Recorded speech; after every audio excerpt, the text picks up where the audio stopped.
Amy is ill tonight, and so we're particularly thankful to have Jackie with us.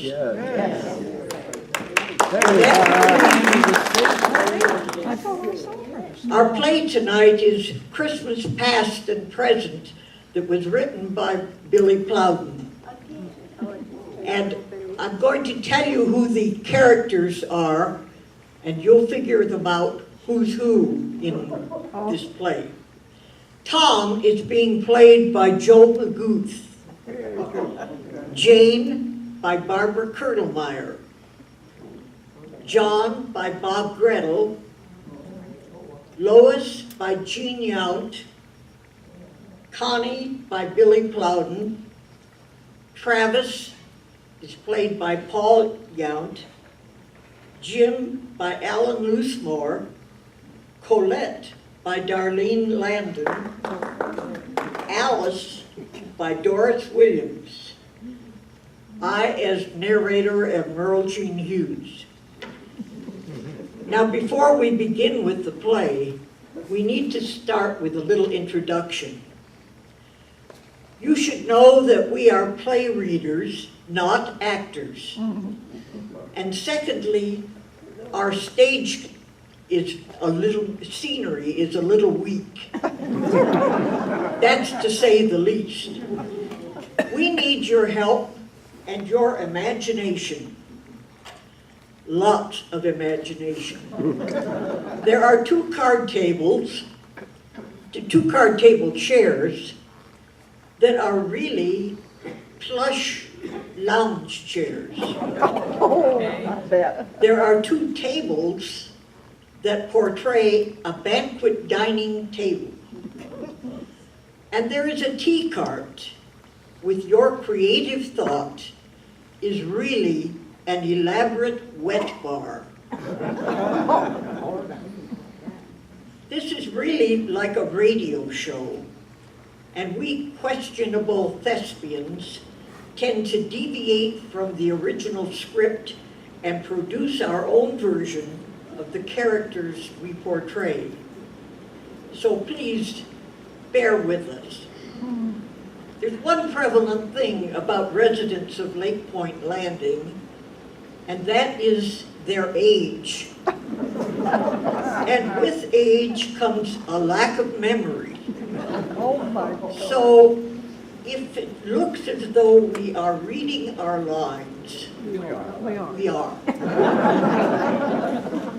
So again, use your imagination and don't be too critical. We have very fragile egos. So just relax and enjoy.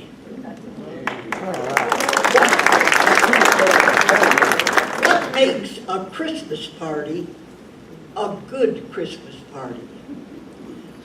Is it the food and drink, the music and the decorations, the presents? Is it the joy of sharing an evening with family and good friends? We all have our own feelings about what makes a party a memorable party.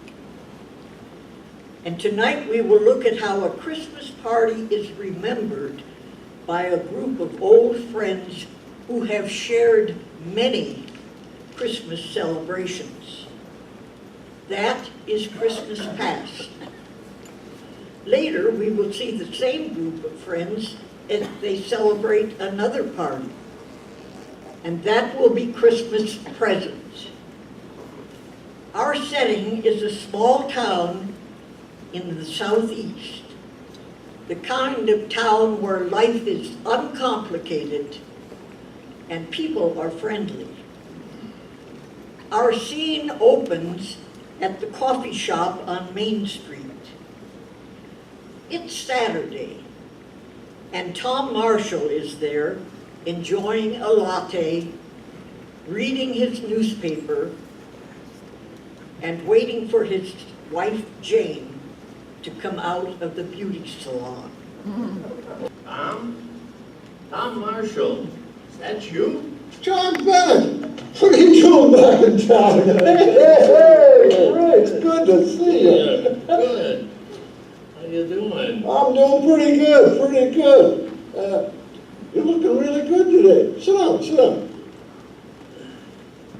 Oh, jeez. What brings you back to town anyway? Business, pleasure, or just family? Well, 2 out of 3.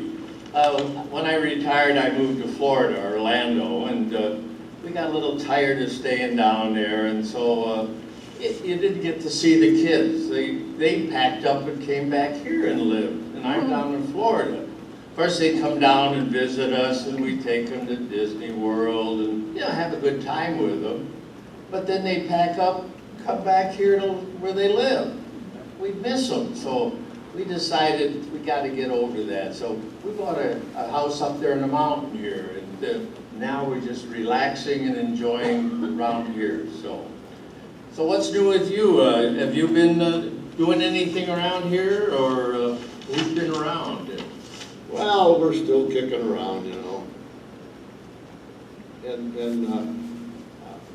Lois, how's she doing anyway? Good. Look at, Jane would be glad to see Lois because she used to spend a lot of time together with her. Yeah, they always got on the phone and talked a lot and did a lot of planning of parties and such. She was going to call Jane this week. Oh, speaking of parties, remember those good Christmas parties we used to have? Oh, boy, do I remember them. I talked about those in Florida. Every Christmas we'd get together and bring it down. Trying to remember all the food that we had and a lot of booze that we had at the bar. So anyway, who was in that group? I know it was you and Jane. It was the Porters, the Meadows, and the Larsons, are they? What are they doing? Are you still having Christmas parties here? No. We had a couple of them, and then work and family matters seemed to interfere. And we found a lot of other things to do with grandkids, you know, and we were just busy with families. The Porters moved to Colorado, and they started taking winter vacations at Christmas time, so they weren't here. And then Jake Meadows got a temporary assignment in London, so he's been gone for a couple of years now. Oh, that's pretty good. Skiing in Colorado, walking the streets of London, and going over the holidays there. Boy, how can you get any better than that? Are they still around in Portland, or was the other couple? Oh yeah, I see Kevin once a month at our poker games, and he and Susie, they're doing great. Susie and Jane get together in a book, their same book club, and they get together at least once a month. And there was one other couple, I can't remember their name. He thought he was the best golfer in the club here, and his wife, she used to wear those short white skirts and try to get everybody up on the dance floor at the parties. Oh, you mean Colette and Jim Gordon? Colette, yeah, that's it. Remember the Christmas party that she came in those slinky black pants and that low-cut red dress? Oh, do I remember that. Back to, boy, you know what I got when I got home, because my wife said what I said about Colette and her sweet potatoes. Oh, yeah, man. I remember those sweet potatoes. They were fantastic. It wouldn't it be nice to get a gang together and have another party? I just can't quit remembering the parties we had, the good friends, the food, and everything that went with it. I think we should get to do that. I just can't remember the sweet potatoes right now, but I remember Travis telling that joke that he told every year for so many years, and everybody would laugh so loud like they never heard it before.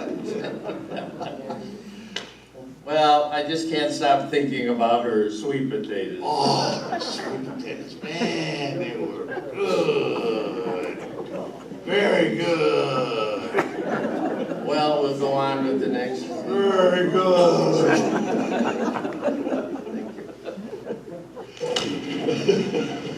Man, fantastic.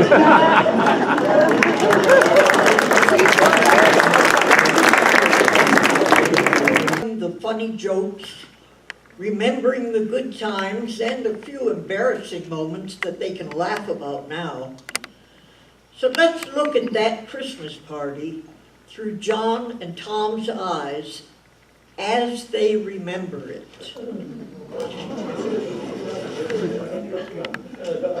May I get you a drink, darling? Thank you, sweetheart.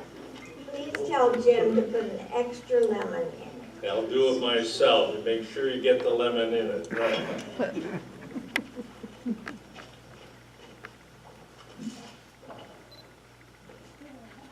Honey, are you comfortable, my love? Shall I get your sweater? I sure don't want you to catch cold and mess up Christmas. Oh, Travis, dearest, you think of everything. You are such a darling. I'm fine right now, but you better ask me again a little later. Of course. I will not leave your side. You ladies have really done an outstanding job helping Colette decorate the house. And Alice, you are very talented. Your gingerbread house must have won first prize at the Grove Park Inn. No? No. It was rigged. I guess. I got it. It's taken you weeks to assemble all those wine corks. Did you drink all that wine yourself? Oh, don't say that. Can I freshen your drink, dear? Hey, have you ladies finished your shopping yet? It's getting near Christmas. How about you, John? Have you got your Christmas done? No, not yet. I won't be around. Well, I'm done, and I've got all the presents are wrapped and under the tree, thanks to Tom. He's such a darling. Oh. He got the tree up early and decorated this year, singing Christmas carols the whole time. This little open spot right in front of the tree, but he won't tell me what it's for. Yes, I did, sweetheart.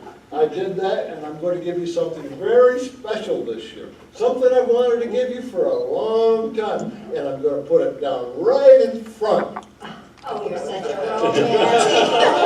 Oh, he is a Now tell everyone what we're going to do on Christmas Day. Oh, that is very, very special. Jane's parents are coming and going to stay with us for a week, and they're bringing their toy poodle, two of their poodles. Oh. And I get to walk them 3 times a day. Oh. And I wouldn't want our parents to go out and walk in the cold. No. And they're bringing slides, and they're bringing pictures, and I'm going to go up in the attic and get the projector and the screen. I'm going to bring it down. We're going to set it up, and we can sit there in the evening and watch the pictures and watch Jane and her sister just grow up from infant all the way to high school. That'd be great, yeah. That's great, Tom. Seeing all those slides. Yeah. But family. That's what Christmas is all about. That's what is counting the family, giving all the thanks for our blessings, helping others, and remembering when they grew up. And especially helping others. Travis is devoting his entire weekend to working at the church on the Christmas pageant. Well, bless his heart. He would not dream of letting the church spend money to hire workmen to come out and set up that stage and build that platform for the choir. Never. No, he wouldn't. We can hardly afford to pay the pastor. Alice, what about you? What are you and Jake going to do for Christmas? Well, it's my sister's turn to have a Christmas celebration. So we'll be driving to their house early Christmas morning. Jake is on call at the hospital on Christmas Eve, but he doesn't mind the 4-hour drive. He's a saint. And John, will you and Lois be setting up your tree and your Christmas decorations this weekend? No, unfortunately, I won't be in town. I got called back to Orlando for some special job. But I've taken care of everything before I'm gonna leave. Hey, that's too bad. She's gotta really miss you. How's she manage without you? Well, I did it all early, and I told her I'll be back, and if I have to work all Christmas Eve all night to get things done, to get her some rest, I'll do it. I'm Yeah, so right. Yes, lucky to you. to have you, dear. You're always so helpful, Bonnie.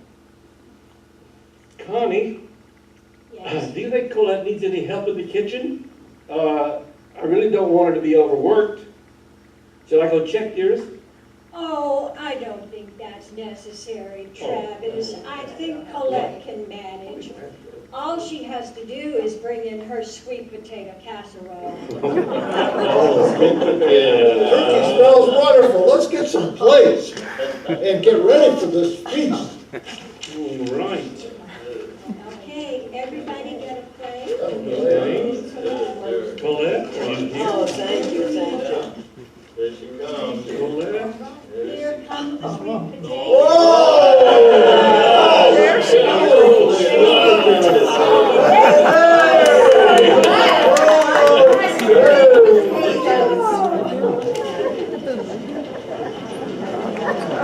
I didn't hear.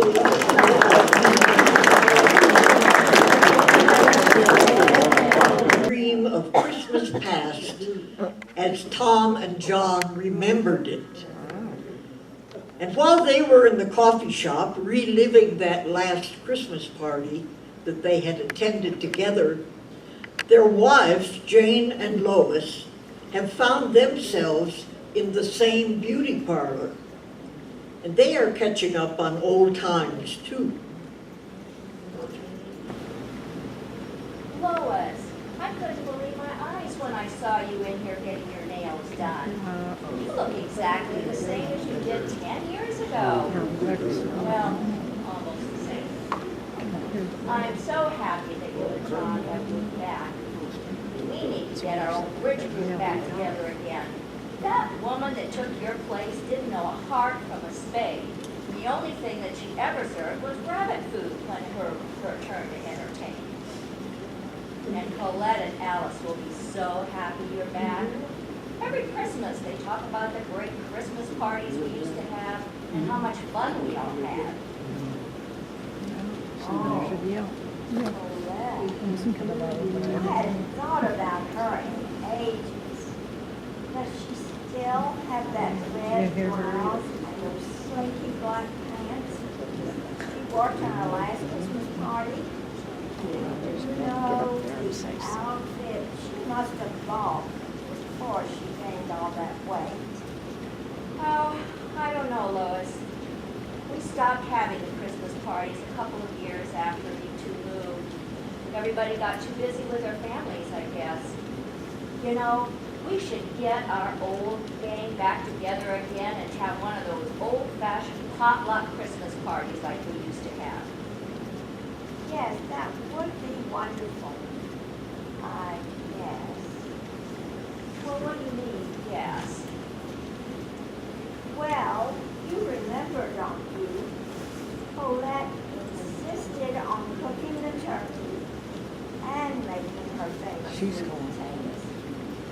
And the turkey was so dry, you could have choked on it. Yeah. But everybody did love her sweet potatoes. Everybody always asked for seconds, particularly our husbands, and I don't even know that Tom likes sweet potatoes. Yes, and we'll have to do something to keep the men at the party with us. Instead of going off in a huddle, telling the same old jokes, or watching football. Yeah, and what a terrible time we had getting them back into the dining room. What a night to remember. The turkey was already cold and dry. But now let's look at that same Christmas party from the wives' point of view.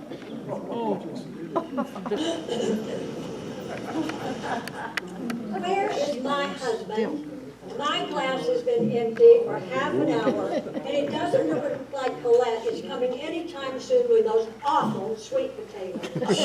Why does she insist on putting marshmallows on them at the last minute?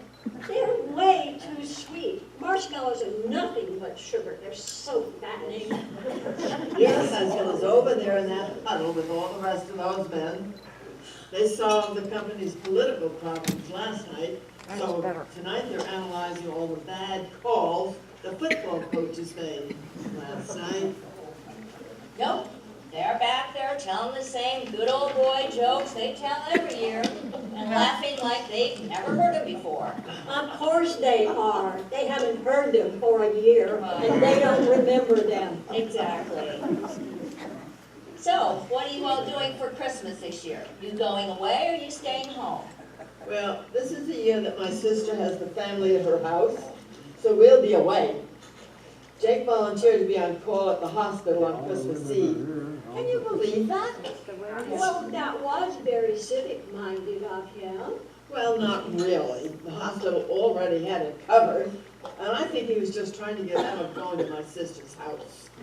He said he didn't really have to be there, and he also said that our sweet potatoes aren't nearly as good as Colette's. Isn't that the latest excuse you ever heard? You're not kidding. And how about you, Jane? Are you all ready for Christmas? Well, yes, finally. I had to nag Tom to get the tree up at all. And he finally managed to wrap one present, and then he left this big gaping hole right in front of the tree. I wanted everything done beautifully and perfect and early this year because my parents are coming to visit. They haven't been with us for a long time, and they're going to stay a whole week, and they're bringing Pierre and Fifi with them. Who are Pierre and Fifi? Oh, they're their toy poodles, and they're almost as old as my parents. I'm going to be so busy with the dinner and my parents and getting everything ready. I told Tom that he was going to go out and have to walk the dogs, and he pouted for 2 days. But I can't let my parents go out in this awful weather. Well, I won't get any help from Travis either. He's going to be at the church the whole weekend, sawing and hammering, so he says, on the church Christmas pageant set. But I'll bet he spends more time in the activity room watching TV, watching the football game on TV, than he spends out front sawing and hammering. And Lois, how about you? Are you all ready for the big day? Not exactly. Just when I needed John the most, he announced he had to go back to Orlando for a company important meeting. Said it was urgent business when I complained, but I found a special napkin from a swanky Orlando supper club in his pocket. And I also noticed he had packed his golf shoes. Men, where are they when you need them? They're right back there. Oh, there. And we need them at the table right now. Everything is on except Colette's sweet potatoes. She's gone to the kitchen to bring them in. Get ready. Come to the table, guys. All right. It's all ready.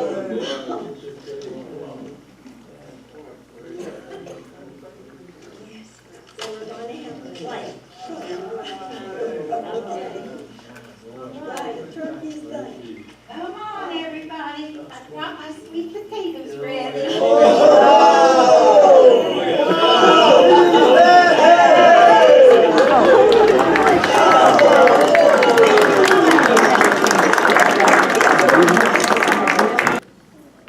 That was Christmas past from the ladies' point of view.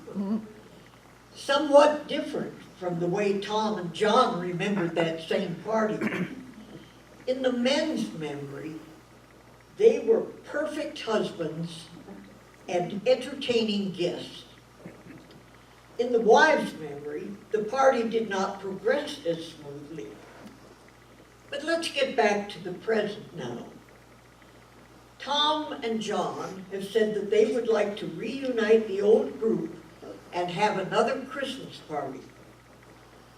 Jane and Lois are considering the same idea.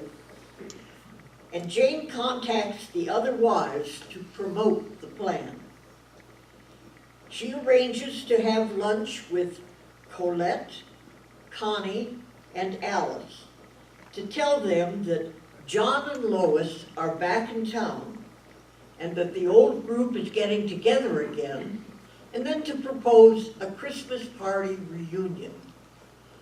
The ladies meet in a sandwich shop downtown. Well, I guess you all heard the big news, didn't you? What? No. You mean that big sale of belt? I'm gonna go get me a new red top. Oh, Let, there's always a big sale on it, Belks. I know. She's talking about Ned Smith's wife running off with the tennis instructor over at the YMCA. That's not news. Everybody saw that coming. So, what's big news? Lois and John Bennett have moved back to town. Oh, that's great. I'm so happy to see It's a them. lot of fun. Wonderful. Great. I hope that big feud doesn't start up again. What big feud? She's talking about that competition between my Travis and John Bennett. Competition. It was war. Oh, What are you talking about? well, I don't know how it got so blown out of proportion. But you know that the Bennetts used to live across the street from us before they moved to Florida. Well, John and Travis started trying to outdo each other with the outdoor Christmas decorations because our neighborhood council had decided to give a prize for the best outdoor Christmas decorations. So, the first year, John put a huge, beautiful wreath on the front of their house with lots of sparkles on it and a sign underneath that said Merry Christmas, and then he put a spotlight on it. It was very effective. Well, Travis couldn't let him get away with that, so he decided to put lights on all of those little dogwood trees that we have up and down our driveways so they would look like sugar plum trees. Very sparkly. Well, neither one of them won the prize. So the next year, John decided to change his theme. So he put a nativity scene in their yard. Yes, and then he took the spotlight from his wreath and put it on the nativity scene, and it was very effective. Well, that didn't bother Travis. He knew he could outsparkle him. So he got some of those blue icicles. You know those blue icicles? Yes. And he didn't just hang it across the front of our house. He hung them up totally around our house. And that wasn't all.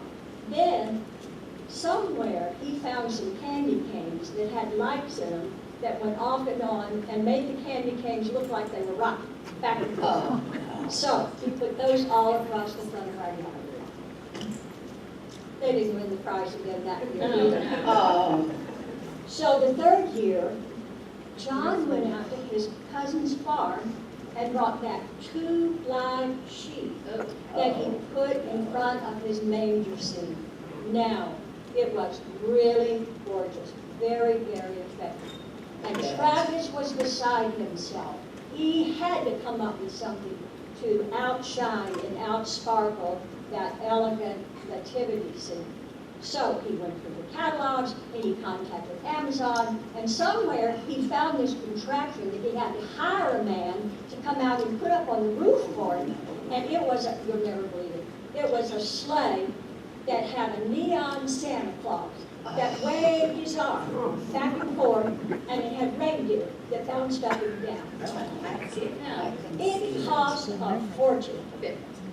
And Lois told me later that those 2 sheep ate the grass in their front yard right down to the roots, and they had to spend a lot of money the next year to re-sod their whole front yard. Oh, it's awful. Just awful. What you always do then? Well, Lois came up had an idea.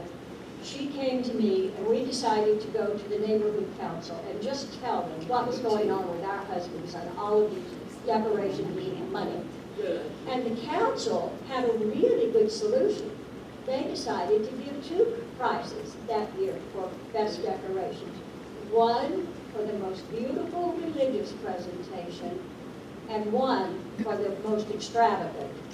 So, John and Travis both won prizes that year. That is great. But what happened the next year? Nothing. Oh, they were so happy to have finally won a prize, and they were so tired of trying to outdo each other with these ridiculous decorations that neither one of them added a single thing to our yard the next year.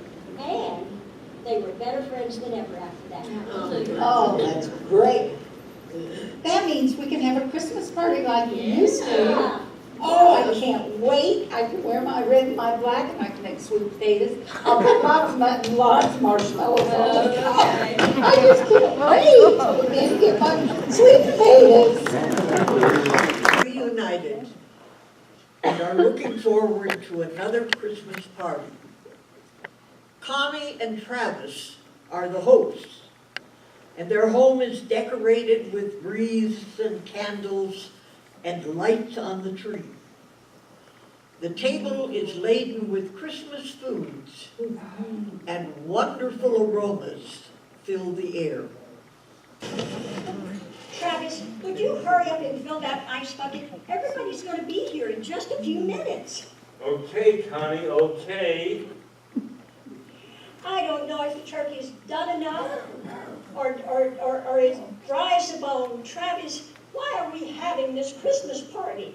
Connie, calm down.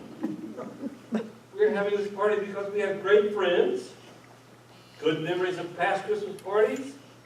That's what Christmas is all about. Friendship, family, giving thanks for the blessings bestowed upon us, and giving gifts. Remembering the past. You remember those past parties? Looking forward to the future. The future needs to be better than we can see right now.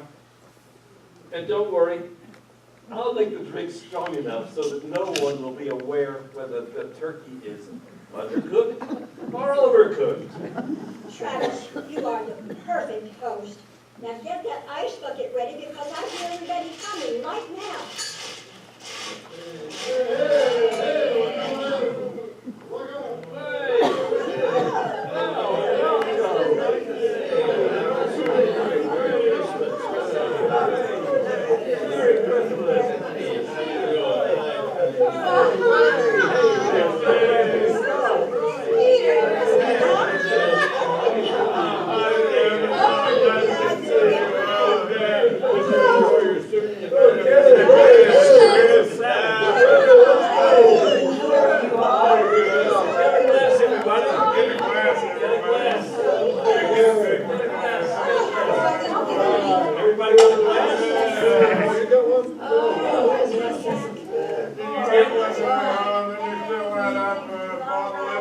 All right, everybody. There you go. Is everybody got a drink? Everybody have one? Yes. Everybody got one. Everybody. Let's have a toast. We're so glad to welcome back our old friends, John and Lois, and we're happy to celebrate the coming of Christmas with our oldest and dearest friends.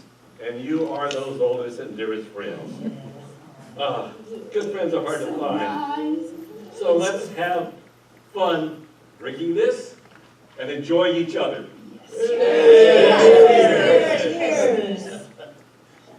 Alice, where's Jake? Is he gonna be late?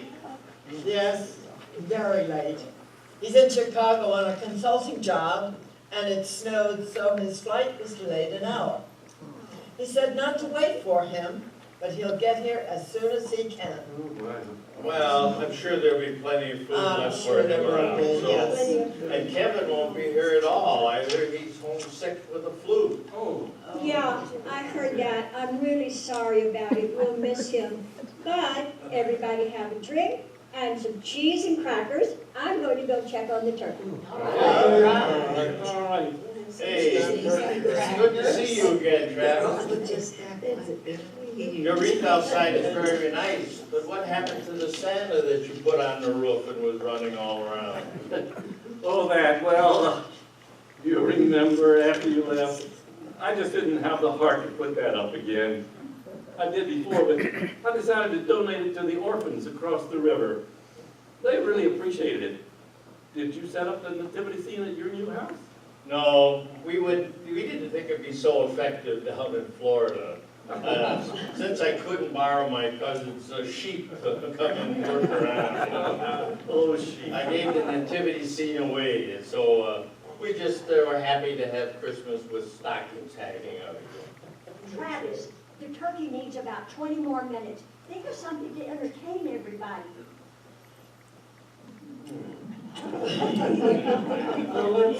Let's see. I have an idea. I can find that box that's got the trivia questions in it. Maybe we can do a trivia game. Oh, You ready? but Travis, that's for kids. Well, Connie, I'm taking belly dancing lessons if you want to do that instead of playing I like trivia. Hey, let's give it a try. well, we can't think of anything else. We're all kids at heart anyway, and it's going to be silly sometimes, so let's give it a try. Okay? All right, how are we gonna do this, Travis? Well, I've got a trivia box here. The kids left it. And I'll draw a question. And the wife's on this side. The husband's on this side. It's our side. I'll give you the question. And you come up with an answer. And we'll see who can win. Now, everybody who gets to be, whoever wins each one gets a Oh, prize. good, what's the prize? Well, maybe a bag of Christmas candy. Oh, wait a minute. Okay, let's go. Okay, here's the first question. Where does a snowman keep his money? Oh. Hey, we've got the answer. We've got the answer. Where does a snowman keep his money? In a snowbank. No, we got a better answer. The snowman keeps his money in the freezer because he likes cold, hard cash. Wait a minute, I got a better answer. Snowman keeps his money in the house, hen house, because he wants a nest egg. Okay. I guess we'll have to call that a tie. Let's try another one.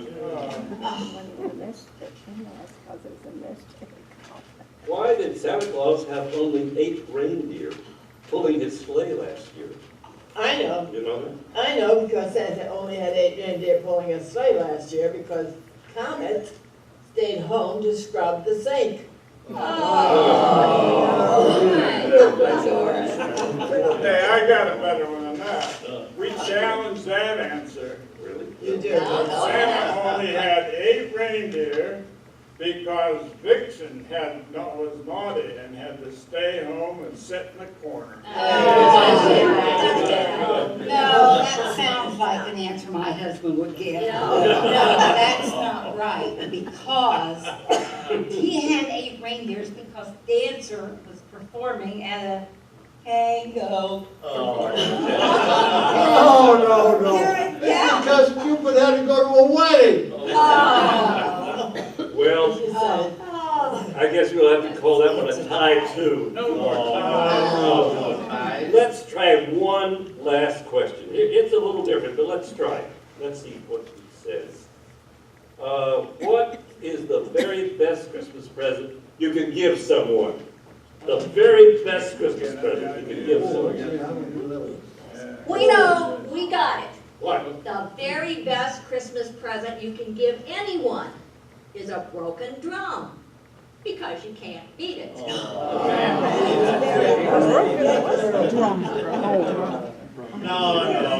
The best Christmas present you can give to anybody is a rocket.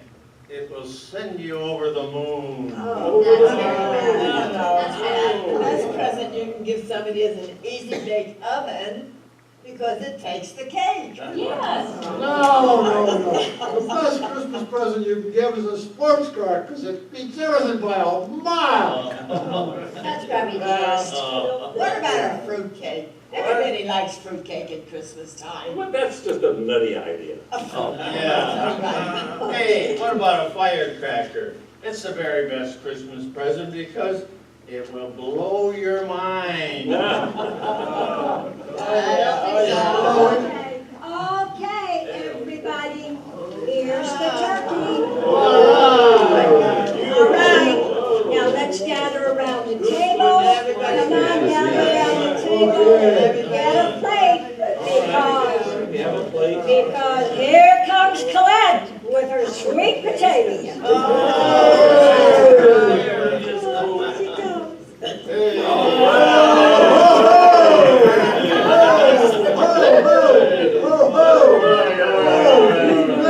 Wow, wait. Oh dear. Let's give thanks to the Lord. Okay. And now, let's give thanks for all our blessings, for our families, our good friends, and for this bountiful meal we're about to enjoy. Everybody, Merry Christmas!